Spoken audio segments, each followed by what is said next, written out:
осыған дейін мына мектеп формасының өзгеретіні туралы бір хабар шықты.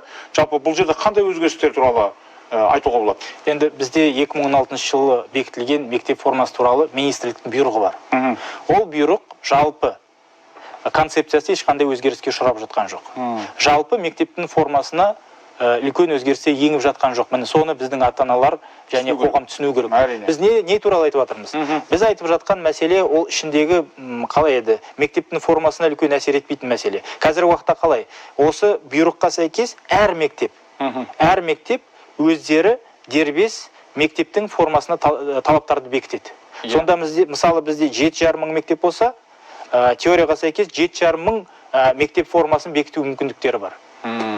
Кейбір мектептер, енді шын айту керек, олар мектептің формасын бекіткенде кәдімгідей ұсақ түйегіне шейін жазып қояды ғой. Мынандай ромбы болу керек, мынандай түсі болу керек, мынандай белгілеріне жазып қояды. А ол белгімен сен базарға барып таба алмайсың. Өйткені ол белгіні кәдімгідей бір ғана мердігерден сатып алатындай қылып, әдейі сөйтіп жасап қояды. Бітті, басқадан ала алмайсың. Ол әділетті ма? Әділетті емес. Ол балаларға, ата-аналарға қолжетімді ма? Қолжетімді емес. Сондықтан біз не деп айтып жатырмыз? Біз айтып жатырмыз.